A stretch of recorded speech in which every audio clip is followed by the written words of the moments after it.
કોની વાત કરવાની છે? વિદ્યુત ડાયપોલ નામ જ છે. હા, ચેપ્ટર પહેલું, લેક્ચર 12, વિદ્યુત ડાયપોલ. હવે વિદ્યુત ક્ષેત્રમાંથી થોડાક આગળ આવી ગયા આપણે. એક નવો ટોપિક આવ્યો. પહેલા જોયું વિદ્યુત બોલ, પછી જોયું વિદ્યુત ક્ષેત્ર. હવે આવે વિદ્યુત ડાયપોલ. ડાયપોલ નામ જ છે. વિદ્યુત એટલે વિદ્યુત ભાર, ડાય એટલે બે અને પોલ એટલે ધ્રુવ. વિદ્યુત ડાયપોલ ધ્યાન આપજો. તો આ પ્લસ ક્યુ છે અને આ માઈનસ ક્યુ છે. બંને વચ્ચેનું અંતર 2a છે. આ પ્લસ ક્યુ છે અને આ માઈનસ ક્યુ છે. એક ધન છે, આ પ્લસ છે અને આ માઈનસ છે. બે વીજભાર છે. બંને વચ્ચેનું અંતર કેટલું છે? 2a.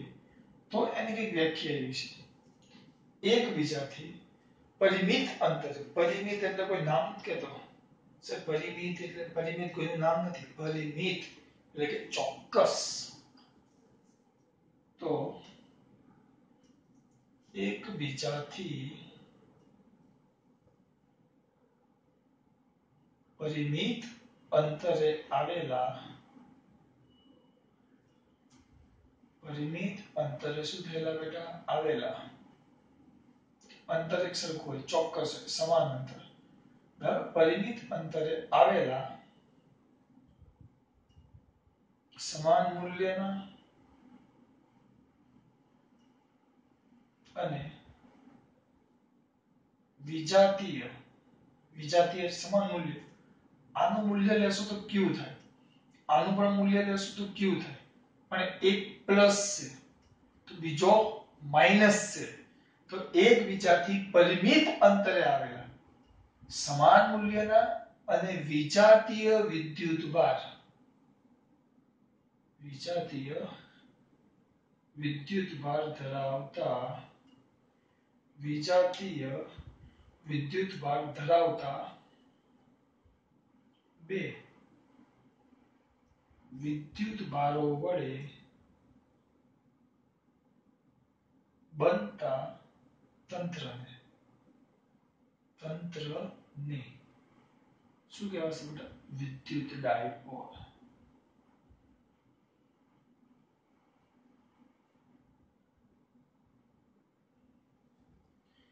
એકબીજાથી પરિમિત એટલે કે ચોક્કસ અંતરે આવેલા સમાન મૂલ્યના અને વિજાતીય વિદ્યુત ધરાવતા બે વિદ્યુતભારો, સમાન મૂલ્ય અને વિજાતીય વિદ્યુતભાર ધરાવતા બે વિદ્યુતભાર, વિજાતીય વિદ્યુતભાર એટલે એક પ્લસ ને એક માઈનસ, તેવા બે વિદ્યુતભારો વડે આ જે તંત્ર બન્યું, આ રચના, એ રચનાને શું કહેવાય?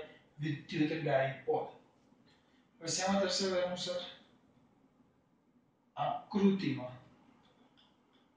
આકૃતિમાં દર્શાવ્યા મુજબ આ દ હું લખી નાખજો. આકૃતિમાં દર્શાવ્યા મુજબ બે વિદ્યુતભાર. ચલો, બે વિદ્યુતભારો કયા છે? બે વિદ્યુતભારો એક પ્લસ ક્યુ અને બીજો માઈનસ ક્યુ છે. એક પ્લસ ક્યુ છે અને એક માઈનસ ક્યુ છે. તેમજ તેમની વચ્ચેનું શું બેટા? અંતર 2a છે. હવે અહીંયા અમુકના પ્રશ્ન થશે, સર આ 2a કેમ લખ્યું? આ 2a ના જગ્યાએ તમે r પણ લખી શકો, l પણ લખી શકો, x પણ લખી શકો, y પણ લખી શકો, અંતર ગમે તે લખાય, d પણ લખાય, પણ લખવાનું તો 2a છે. બે વિદ્યુતભારો પ્લસ q અને માઈનસ q છે. તેમની વચ્ચેનું અંતર કેટલું છે? 2a. એટલે કેમ 2a? કારણ કે ઘણી બધી જે સૂત્ર આપણે આગળ ભણશું ને બેટા, તે લોકો જે સૂત્ર દાખલા તરીકે આગળ એટલે કાલના પીરિયડમાં ભણશું કે ભાઈ આના વડે ઉત્પન્ન થતું વિદ્યુત ક્ષેત્ર, એટલે વિદ્યુત ડાયપોલની અક્ષ ઉપર ઉત્પન્ન થતું વિદ્યુત ક્ષેત્ર, વિદ્યુત ડાયપોલના વિષુવરેખા પર ઉત્પન્ન થતું વિદ્યુત ક્ષેત્ર, તેમાં તમારે પદ a સ્વરૂપમાં આવશે. એટલે a સ્વરૂપ એટલે અડધું અંતર થાય બે વચ્ચે. એટલે અહીંયા 2a લીધું છે. આગળ કાલે કરશું તો તમને વધારે ક્લિયર થશે. બરાબર? તો જો આકૃતિમાં દર્શાવ્યા મુજબ બે વિદ્યુતભાર, એક પ્લસ q અને એક માઈનસ q છે. તેમાં તેમની વચ્ચેનું અંતર કેટલું છે બેટા? 2a છે. તો યાદ રાખજો, એનું વિદ્યુત ડાયપોલ મોમેન્ટ, વિદ્યુત ડાયપોલ મોમેન્ટ ગુજરાતીમાં કેવું હોય તો ડાયપોલ દ્વિધ્રુવીય ચાક માત્રા શું કહેવાય દ્વિધ્રુવીય ચાક માત્રા પણ આપણે ઇંગ્લિશમાં બોલશું એને શું કહેવાશે બેટા વિદ્યુત ડાયપોલ મોમેન્ટ યાદ રાખજો P is equal to 2aq થાય આ સમીકરણ number 2 P is equal to શું થાય બેટા 2aq P બરાબર શું થશે 2aq ડાયપોલ મોમેન્ટ આ યાદ રાખજો P P બરાબર શું આવશે 2aq 2a આમ ખરેખર આવે બેમાંથી એકનો વીજભાર પણ આપણે મોટે ભાગે ધન વીજભાર જ ધ્યાનમાં લેશું અને 2a એટલે બંને વચ્ચેનું અંતર એટલે વિદ્યુત ડાયપોલ મોમેન્ટ P બરાબર શું થશે 2aq P બરાબર શું થશે 2aq વિદ્યુત ડાયપોલ મોમેન્ટ P બરાબર શું થશે બેટા 2aq આમાં કઈ પ્રોબ્લેમ છે ના હવે આ જે વિદ્યુત ડાયપોલ મોમેન્ટ છે ને એ સદિશ રાશિ છે ધ્યાન રાખજો વિદ્યુત ડાયપોલ મોમેન્ટ કઈ રાશિ છે સદિશ રાશિ છે સદિશ એટલે દિશા હોય હા કે ના સદિશ એટલે સ્વાભાવિક છે દિશા હોવાની તો તેની દિશા ઋણ વિદ્યુત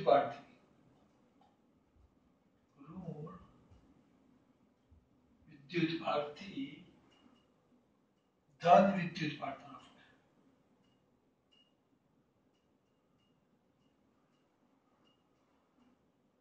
ક્યાં બેટા ઋણથી કઈ તરફ ધન તરફ હા આ ધ્યાન રાખજો ડાયપોલ મોમેન્ટની દિશા જો તમને ઉદાહરણ તરીકે વધારાનું છે આકૃતિ તો બધી વધારાની દોરીશ આ પ્લસ છે આ માઈનસ છે તો ડાયપોલ મોમેન્ટની વાત થાય ને કે ધન થી ઋણ હોય જો અહીંયા દોરું છું ડાયપોલ મોમેન્ટ P સદિશ સ્વરૂપે લખો ધન થી ઋણ સોરી ઋણ થી ધન પણ જો વિદ્યુત ક્ષેત્ર હોય આપણે વળી ગયા વિદ્યુત ક્ષેત્ર ક્યાં આવે ધનમાંથી બહાર આવે અને ઋણમાં દાખલ થાય તો વિદ્યુત ક્ષેત્ર કઈ તરફ હોય બેટા અંદરની તરફ ડાયપોલ મોમેન્ટ ક્યાં હોય ઋણથી ધન અને વિદ્યુત ક્ષેત્ર ક્યાં હોય ધનથી ઋણ એટલે ડાયપોલ મોમેન્ટની દિશા એ વિદ્યુત ક્ષેત્રની દિશા કરતા કેવી હોય વિરુદ્ધ આપણે એટલે જોડો આપણે ખાલી દિશા યાદ રાખો તો ઉપર સમીકરણ એકને સદિશ સ્વરૂપે લખીએ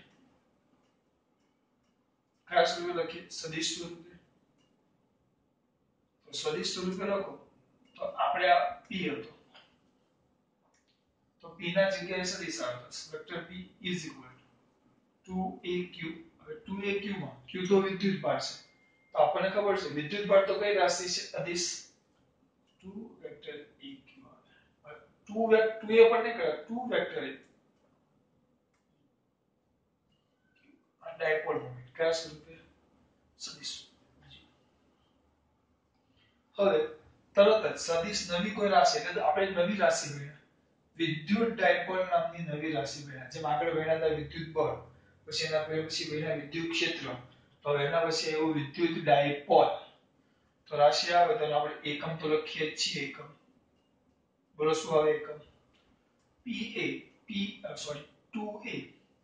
2a તો બંને વચ્ચેનું શું છે અંતર તો અંતરનો એકમ શું આવે મીટર અને પછી છે q 2a એ તો અંતર અને q વિદ્યુત ભાર એટલે કુલમ એકમ થાય કુલમ ઇન્ટુ મીટર c મોટો છે સેન્ટીમીટર એટલે c નહીં કરતા કુલમ ઇન્ટુ મીટર એટલે મોટો કરવો પડે એકમ આવે તરત જ આપણે એનું પારિમાણિક સૂત્ર લખીએ તો પારિમાણિક સૂત્ર શું હશે બોલો કુલમ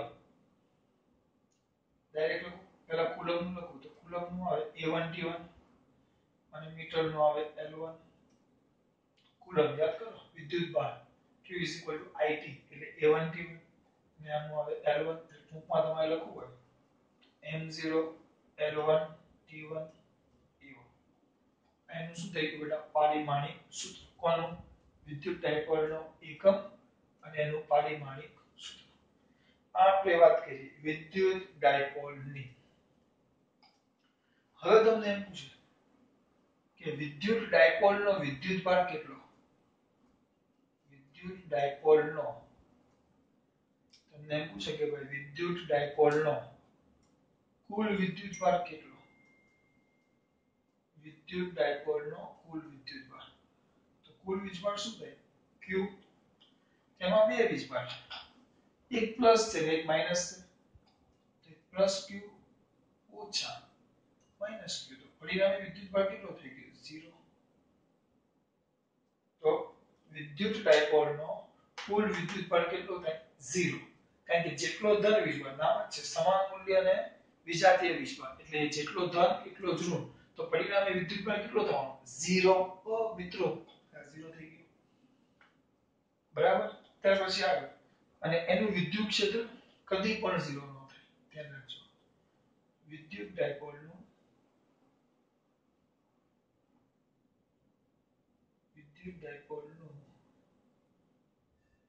વિદ્યુત ક્ષેત્ર શૂન્ય ન થાય. અમુક જણા એમ કે સર વિદ્યુતભાર 0 થયો, બરાબર, જો એનો વિદ્યુતભાર 0 થાય તો વિદ્યુત ક્ષેત્ર પણ શૂન્ય થવું જોઈએ. આપણે આ બાજુ માઈનસ છે, આ બાજુ પ્લસ, આ માઈનસ છે અને આ પ્લસ છે. ચાલો કોઈ પણ બિંદુ વચ્ચે પસંદ કરો, તો આ પ્લસ, અહીં એક બિંદુ પસંદ કરો, તો આ બિંદુ પાસે વિદ્યુત ક્ષેત્ર ક્યાં જાય, પ્લસ વડે ક્યાં જાય, જો પ્લસ 12, આના વડે 12, એટલે E પ્લસ આમ જાય અને માઈનસ, માઈનસ શું પ્લસ ધક્કો મારે 12, માઈનસ, માઈનસ શું કરે ખેંચે આવા દે, તો માઈનસ નું વિદ્યુત ક્ષેત્ર અંદર તરફ. તો ટૂંકમાં બંને કઈ દિશામાં છે, એક જ દિશામાં, એટલે જો અહીંયા એકબીજાની અસર નાબૂદ કરતા નથી, એના જગ્યાએ બંને એક જ દિશામાં છે, બંને એક જ દિશામાં હોય તો બંનેનું શું થાય, સરવાળો ડિવાઈડ. જો સમજો, વિચારો, આને સમજવા માટે પ્રયત્ન કરીએ. ક્ષેત્રને એક કામ કરીએ, અહીંયા એક છોકરો છે, અહીંયા એક છોકરી છે,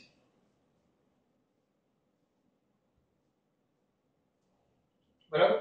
હવે અહીંયા વચ્ચે છોકરો ઉભો રહે તો શું થાય, છોકરો હોય તો છોકરી એને પોતાની તરફ શું કરે, આકર્ષે, અને છોકરો એના કરતા દૂર ધક્કો મારે, કારણ કે બંને વચ્ચે શું થશે, અપાકર્ષણ. તો પરિણામે તો એક જ દિશામાં છે, એટલે બંને બળનો શું થાય, સરવાળો. તો સંયા ક્ષેત્ર તમને આગળ પણ કીધું, વિદ્યુત ક્ષેત્ર એ ખરેખર એકમ ધન વિદ્યુતભાર પર લાગતું બળ જ છે. તમે એમ ન ખબર પડે તો એમ જ યાદ રાખો, કારણ કે બહુ બધી રીતે સમજાય. તમે સિમ્પલ પ્લસ તો ક્ષેત્ર ક્યાં જાય, બહાર, માઈનસ આ બિંદુ પાસે ઉપર પ્લસ તો ક્ષેત્ર ક્યાં જાય, બહાર, તો અહીંયાથી બહાર કાઢો તો ક્યાં ગયું, આમ, એટલે આમ ગયું. માઈનસ તો ક્યાં જાય, અંદર, તો આ બિંદુથી અંદર તરફ આની બાજુ જો અંદર, બંને કઈ દિશામાં એક જ, બંનેનું શું થાય, સરવાળો. એટલે અહીંયા કોઈ પણ બિંદુ રહેશે એવું જ થશે, એટલે અહીંયા વચ્ચેના કોઈ પણ બિંદુ આગળ વિદ્યુત ક્ષેત્ર શૂન્ય નથી.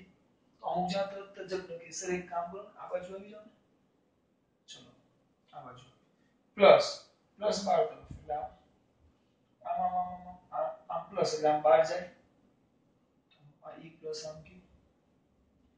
હવે આ માઈનસ તો માઈનસ નું ક્યાં જાય, અંદર, એટલે આમ જાય, આ બિંદુ પાસેથી માઈનસ તરફ જવાનું, અને આ બિંદુ પાસેથી પ્લસ થી દૂર જવાનું, તો માઈનસ, તો E માઈનસ અંદર ગયું, તો અમુક તરફ થશે. સર જોયું સર P બિંદુ આગળ 0 હતો, ચલો તો આ Q બિંદુ આગળ તો 0 ન થાય, કેમ, કારણ કે પ્લસ નું ક્યાં ગયું, બહાર, માઈનસ નું ક્યાં ગયું, અંદર, તો એકબીજાની અસર નાબૂદ કરે બેટા, શાંતિ.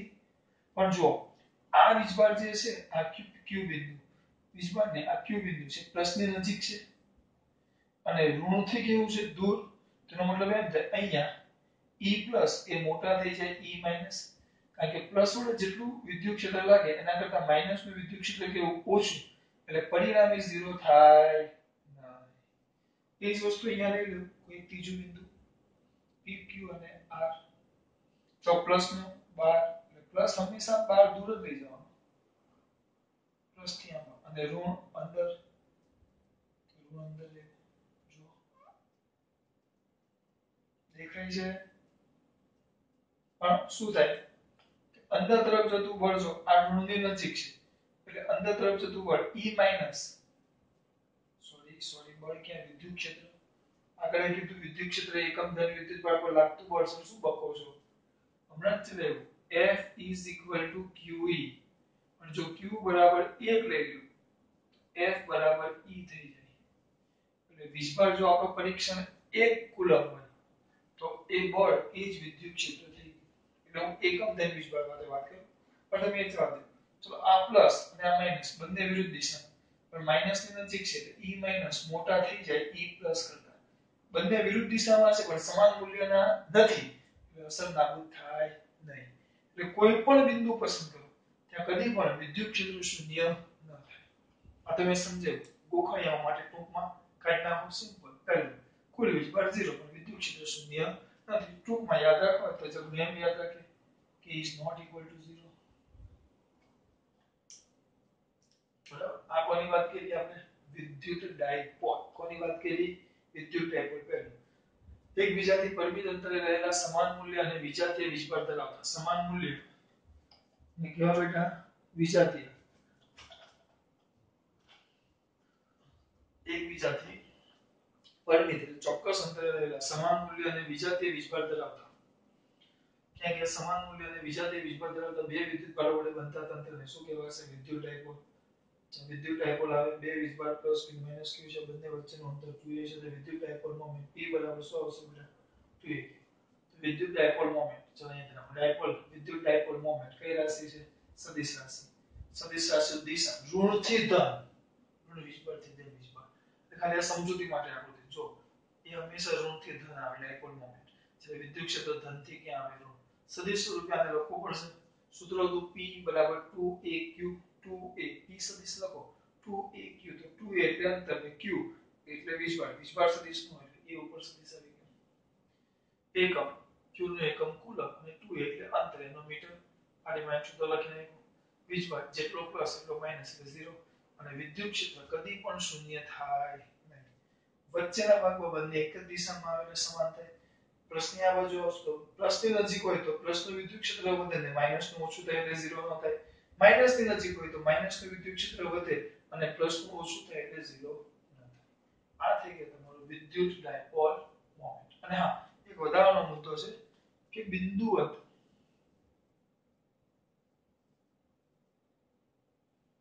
કેવું બેટા બિંદુવત કેવું બિંદુવત વિદ્યુત ડાયપોલ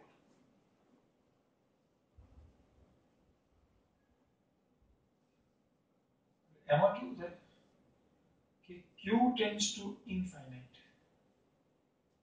એટલે કે આપણે આ જે ડાયપોલ લખ્યું 2aq તેમાં વીજભાર અનંત લઈ લેવાનો એટલે બહુ જ મોટા મૂલ્યના વિદ્યુત ભાર લઈ લેવાના અને 2a ટેન્ડ્સ ટુ 0 એટલે કે વિદ્યુત ભારનું મૂલ્ય અનંત લઈ લેવાનું અને બંને વિદ્યુત ભારો વચ્ચેનું અંતર 2a બંને વિદ્યુત ભારો વચ્ચેનું અંતર ટેન્ડ્સ ટુ 0 એટલે કે બંને વિદ્યુત ભારો એકબીજાની બહુ જ નજીક આવી જાય બહુ જ નજીક વિદ્યુત ભાર કેટલો થઈ જાય અનંત અને બંને વીજભારો એકબીજા નજીક નહીં બહુ જ નજીક આવી જાય આમ જરા ટચ પણ ટચ થવા જોઈએ નહીં હાવ નજીક આવી જાય ત્યારે એ જે તંત્ર બને એટલે વિદ્યુત ભારનું મૂલ્ય અનંત અને 2a ટેન્ડ્સ ટુ 0 એટલે બંને એકબીજાને ખૂબ જ નજીક આવી જાય તો ત્યારે બનતા એટલે આ પ્લસ q ને માઈનસ q હતા કે નહીં તો આ q અને આ q આ પ્લસ q અને માઈનસ q બંને વચ્ચેના અંતરને આપણે શું નામ આપેલું 2a તો આ બેના મૂલ્ય બહુ જ મોટા લેવાના બંનેને એકબીજાને ખૂબ જ નજીક લઈને લાવી દો તો એ જે રચના થાય એને કહેવાય બિંદુવત વિદ્યુત ડાયપોલ બિંદુવત વિદ્યુત ડાયપોલ મૂલ્ય બહુ વધે વિદ્યુત ભાર અને એકબીજાને બહુ નજીક આવે બહુ નજીક પડવા જોઈએ આ થઈ વિદ્યુત ડાયપોલ કાલે જોશું અક્ષ પર વિદ્યુત ડાયપોલ અક્ષ પર વિદ્યુત ડાયપોલ વડે અક્ષ પર ઉત્પન્ન થતું વિદ્યુત ક્ષેત્ર અને બીજું એ કાલે એક જ જોશું કારણ કે બે બહુ મોટી થઈ છે અને બીજું વિષુવરેખા પર વિદ્યુત ડાયપોલ એ રીતે જોશું બરાબર કાલે આના વિશે આપણે વિદ્યુત ડાયપોલ વડે વિષુવરેખા પર ઉત્પન્ન થતું વિદ્યુત ક્ષેત્ર પેલું વિદ્યુત ડાયપોલ વડે અક્ષ ઉપર ઉત્પન્ન થતું વિદ્યુત ક્ષેત્ર એ બે થિયરી આવશે બે મોસ્ટ એમ્પી થિયરી છે આ મોસ્ટ એમ્પી થિયરી એટલે કહેવાય કે આનો દરેક મુદ્દો તમારો એક એમસીક્યુ છે દરેક મુદ્દો 2 માર્ક્સ નો પૂછાય જ પણ એમસીક્યુ માં આવું પૂછે દિશા કઈ એ પૂછે એકમ પારિમાણિક સૂત્ર કુલ વીજભાર કુલ વિદ્યુત ક્ષેત્ર એનું સૂત્ર એના સૂત્ર પરથી ઘણા દાખલા આવશે, બધું બહુ બધું આવે. ચલો ચેપ્ટર 12 લેક્ચર 12